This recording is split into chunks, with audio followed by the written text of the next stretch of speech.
안녕하십니까? 리딩 크리스천 앤 북클럽 RCB의 정진부 목사입니다. 반갑습니다. 오늘은 놀라운 하나님의 은혜, 이 책의 한 챕터에 대해서 함께 살펴보고 또 은혜를 나누고자 합니다. 오늘 함께 보실 챕터 제목은 네 번째 챕터입니다.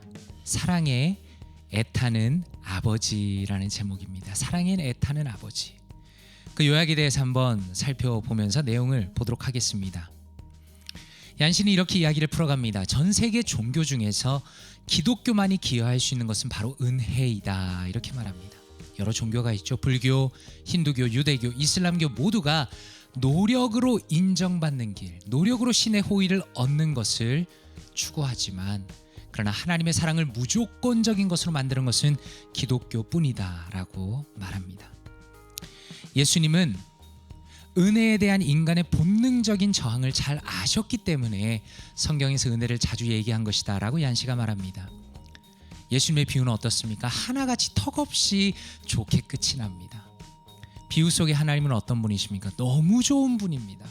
사람들은 흔히 하나님에 대해서 생각할 때 우리가 회개에 몸부림을 쳐야 마지못해 용서하는 하나님으로 이해하지만, 그러나 비유 속의 하나님은 너무나 사람들의 생각과 다르다라는 것입니다. 하나님은 언제나 팔을 벌리고 계시고, 그런데 우리가 등을 돌릴 뿐입니다. 잃은 양, 잃어버린 동전, 집 나간 아들에 나오는 그 예수님의 비유의 요점은 모두 같은 것인데, 셋 다 잃어버린 슬픔이 부각이 된 다음에 다시 찾은 기쁨과 축하로 끝난다라는 것입니다. 이것은 하나님이 한 인간이 돌아올 때에 그 소중한 것을 얻은 것에 대해서 하나님께서 너무나 기뻐하시는 분임을 알려주고 있다, 이렇게 얀신에 이야기합니다. 바로 이것이 예수님께서 힘써 알리신 하나님의 모습이다라는 것입니다. 물론 비유를 우리가 볼 때에 오해해서는 안 됩니다. 그것이 얀시의 지적입니다. 비유의 등장인물의 도덕성에 대해서 초점을 맞추게 된다면 메시지는 아주 이상해지겠죠.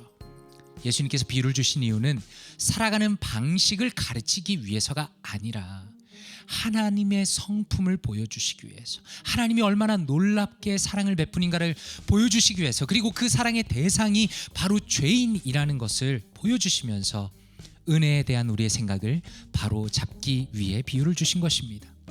사람들은 어떻습니까? 문제아보다는 모범생에게 칭찬이 돌아가기를 바랍니다. 그러나 하나님은 착한, 이런 사람들보다는 진실한, 약간 번역이 아쉽습니다. 원래 얀시는 리얼이라고 표현했습니다. 진실한 사람들, 리얼 사람들, 진짜 사람들, 죄인들을 훨씬 좋아하신다는 겁니다. 사람들은 천국에 가기 위해서 어떻게 말합니까? 착하게 살아야 가죠라고 말하지만 그것은 사실 예수님의 비유와 상충된다는 것이죠. 우리는 그냥 도와주세요라고 하나님께 부르짖으면 된다는 것입니다.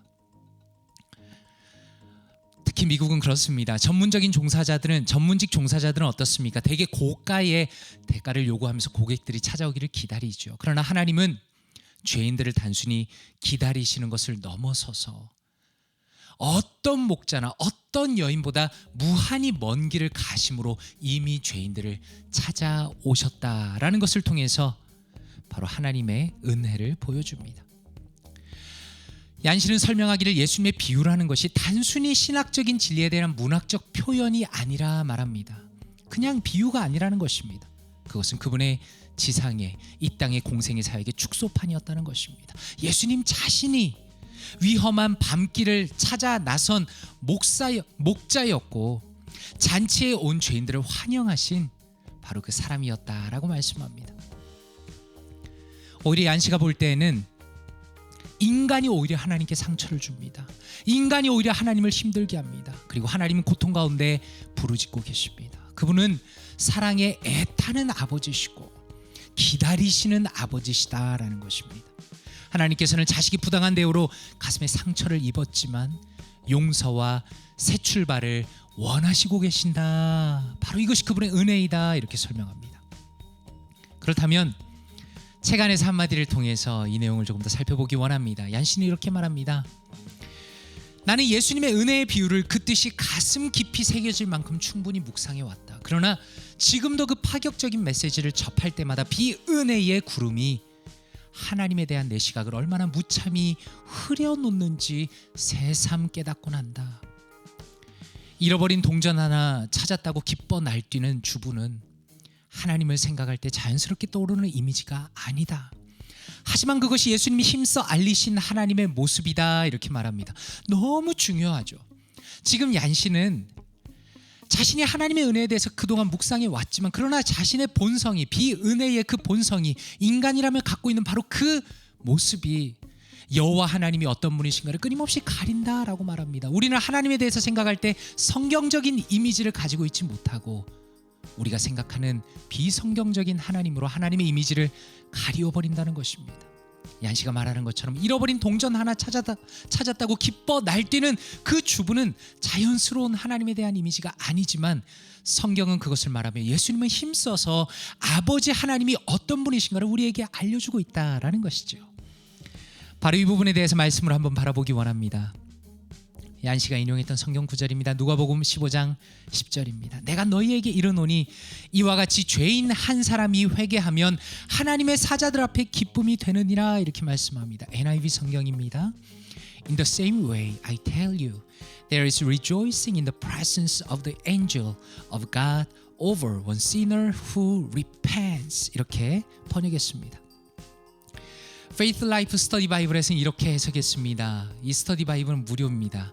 찾아서 한번 다운받아 보십시오.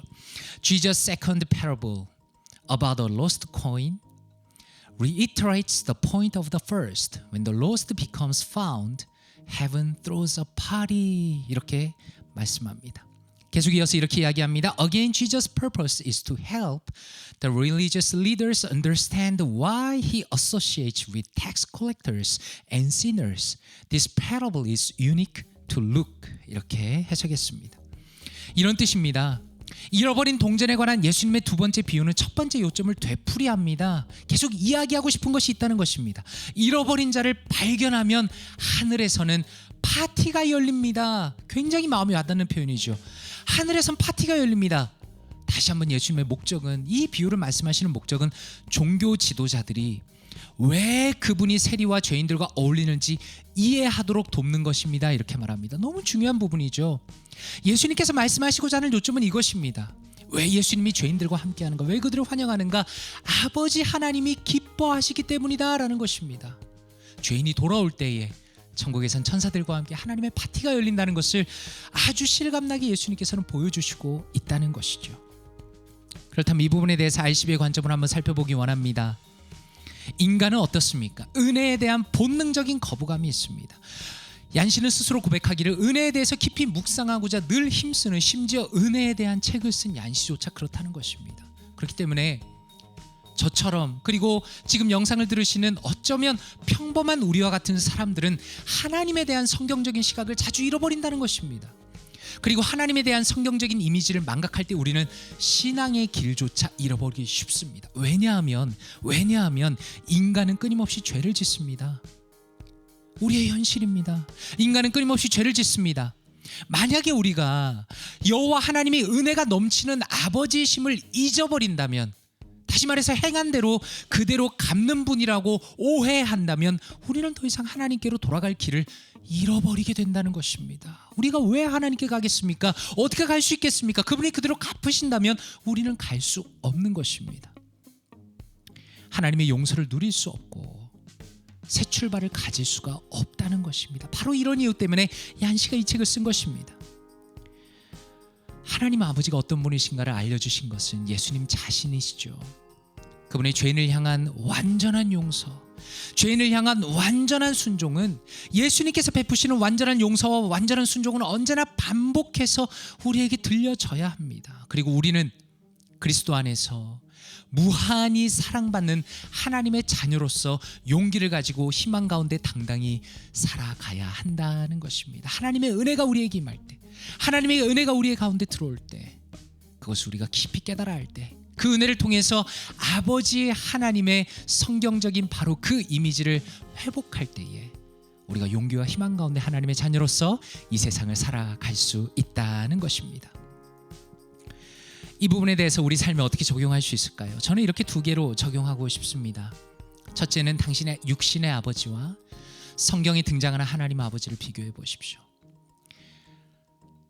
어떤 하나님의 놀라운 계획 아래 우리의 육신의 아버지가 여호와 하나님처럼 자비로우신 분이라면 얼마나 좋겠습니까? 그러나 많은 분들이 그렇지 못할 것입니다. 심지어 제가 아빠이지만 저 역시 여호와 하나님과 비교될 수 없겠죠. 우리는 우리 육신의 아버지를 통해서 많은 경우에 여호와 하나님을 받아들입니다. 그러나 성경적인 여호와 하나님과 우리 육신의 아버지는 다르다는 것입니다. 바로 그 부분에 대해서 비교해보고 성경의 하나님 아버지께서 어떤 분이신지, 얼마나 은혜로우신 분이신지를 생각해 보십시오.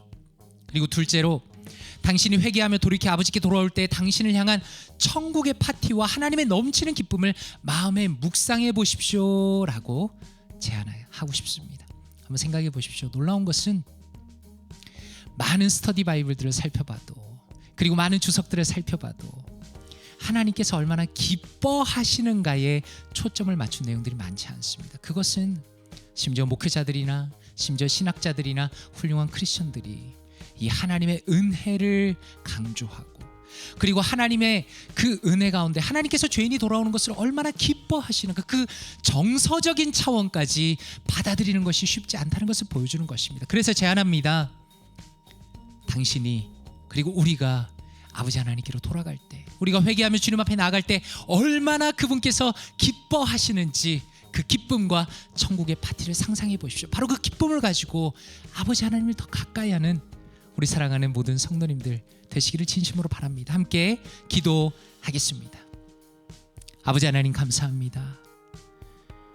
아버지께서 우리의 진정한 아빠가 되어주시고 우리를 늘 품으시며 돌보시니 감사합니다. 우리가 죄를 짓고 넘어지지만 우리가 다시 마음을 돌이켜 주님 앞에 나아갈 때 기뻐하시며 즐거워하시며 파티를 여시며 우리를 품어주시는 그 하나님이심을 감사드립니다. 하나님, 그 하나님의 은혜 가운데 늘 있길 원합니다. 아버지 하나님을 사랑하기 원합니다. 주님 안에 있기 원합니다. 우리의 삶을 붙들어 주시고 하나님을 더 가까이 하게 하시고 주님의 사랑과 그 은혜 가운데, 기쁨 가운데 우리의 삶을 살아가도록 인도하여 주시옵소서.